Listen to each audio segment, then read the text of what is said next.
Hello guys, this is Penny Homestead. Ngayon meron tayong ditong dalang mabolo. Yan, isa siyang prutas. Galing siya sa puno ng kamagong. Yun, ito ay bigay sa atin ng ating kaibigan na si Ramon, na meron siyang tanim na kamagong tree. Halos 15 years na yung kanilang puno ng kamagong. Ayan mga homestead, nabuksan natin tong plastic. Medyo may amoy na tong ating bunga ng mabolo. Yan. Medyo nagkakatas-katas na siya. Yan. Sa English, ito ay velvet tree. Yan. Tapos yung scientific name ng kanyang puno ay Diospyros blancoi. Isa pa to. Yan. Halos tatlong bunga. Yan, tatlong prutas. Yung dalawa ay bulok na. Pero pwede pa rin yung ano niya, yung buto. Yan. Ito muna yung ating kinuha. Yan, napisa na ibang bunga. Yan. Yan, hugasan natin kung medyo nabulok ng bunga ng mabolo para makuha na yung buto. Yan, apat na lang yung ating gagamitin. Yan. Ngayon, first time ko lang magbubukas, magtatanggal ang buto nito, kaya simulan na natin.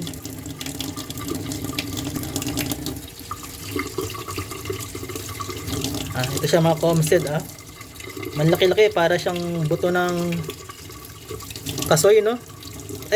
Buto ng kakao. Gano'n siya kalaki.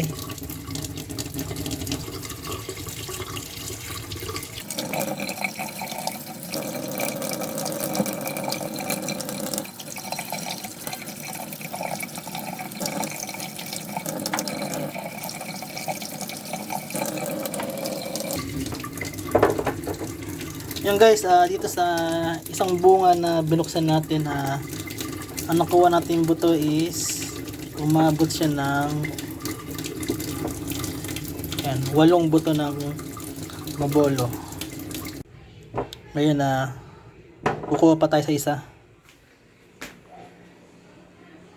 dito sa medyo namamasa-masa ng bunga. Yan. Ito lang muna. Yan mga homestead, hindi ko muna siya binuksan kasi matigas. Pareho lang na ito. Mas maganda kung malambot na siya.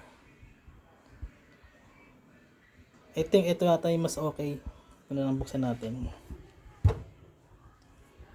Kasi itong dalawa matitigas pa.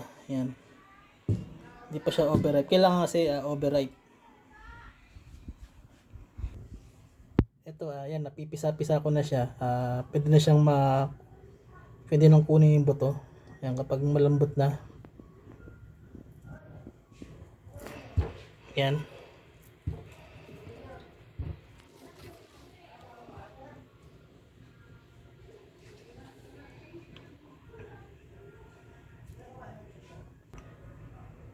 Yan, nakuha ko na yung pangalawang bunga. Yan, ang nakuha lang natin ay 1, 2, 3, 4, 5, 6, 6 lang. Hindi katulad dito 8.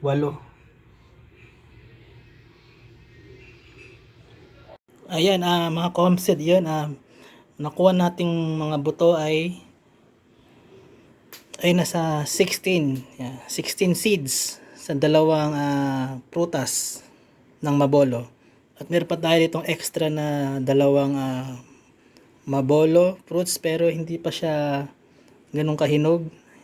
Matigas pa, kaya hindi pa natin siya tatanggalan ng buto. Yun, ito ilalagay natin dito sa tubig. Magdamagan lang mga ka-homestead.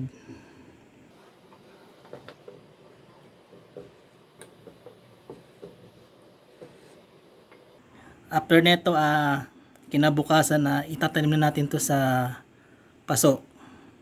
Yan, nakita natin lahat ng buto ay nakalubog. Ibig sabihin ay 100% tutubo tong mga buto. Yan, magandang klase siya.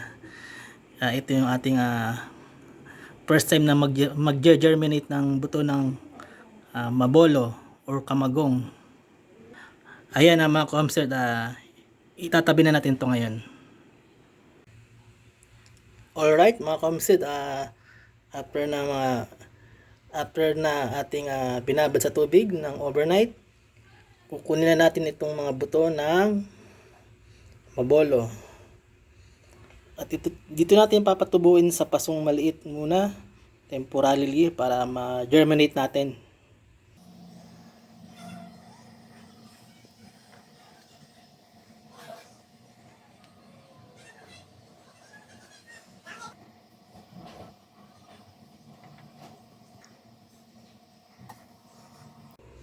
Yan, kung mapapansin nyo, parang may sumisibol siyang ugat dito sa dulo. Ayan mga comsted, medyo limited tayo dito sa space para sa buto ng mabolo. Yung iba, patusok natin siya, ibabaon dito. Itutusok na lang natin. Madali na ma-trace kung saan mag-uugat yung buto. Kasi dito, kung madalas ka nagpapatubo ng buto, dito siya lalabas yung ugat. Same lang ng kakao. Yan, yung iba, itinayo ko na lang, tinusok ko para medyo maluwag. Tsaka natin ililipat to kapag nag-germinate na siya. Isi-separate natin ng paso. Yan mga comsted, balikan natin ng mga ilang araw tong ating germinate ng buto ng mabolo.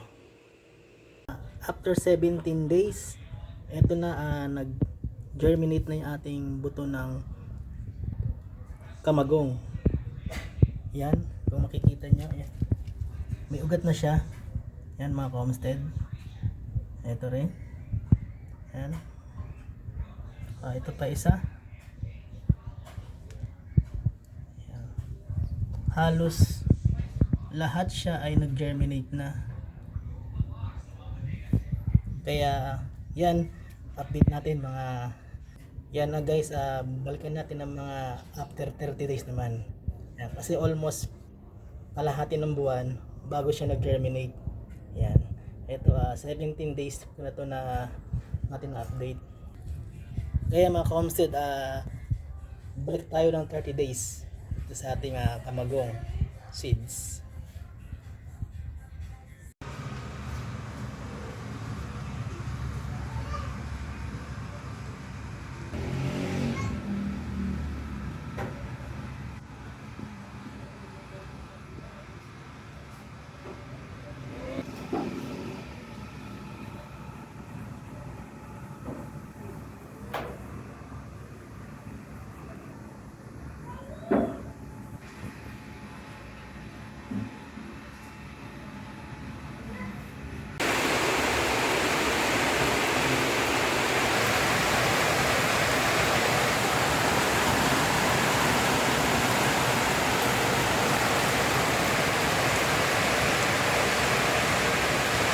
Yan mga comsted, ito na yung ating after 30 days or 1 month ng ating pagtanim dito sa paso ng buto ng kamagong. Ito na yung ating resulta. Yan, after 1 month, yan na siya ngayon. Yung isa ay may dahon na. Yan, medyo matagal yung pagka-germinate niya. Halos umabot ng mga 15 days yung pagsibol ng ugat. And then after 1 month, ito na siya ngayon. Ito yung naunang nagkaroon ng dahon. Ayan mga comsted, hindi ko muna siya ililipat sa kanya-kanyang paso. Hintayin ko muna magkaroon ng dahon yung iba. Katulad ng mga to. Yan. Hintayin natin magkadahon to, lumabas yung mga dahon niya bago natin ilipat. Ito pwede na to siguro mga after 1 week. Pwede ko na siyang ilipat sa sariling paso or plastic pots.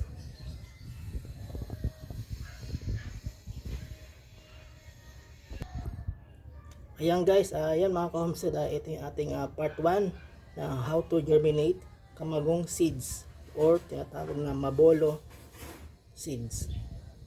Kaya hanggang dito lang, don't forget like, share, and subscribe.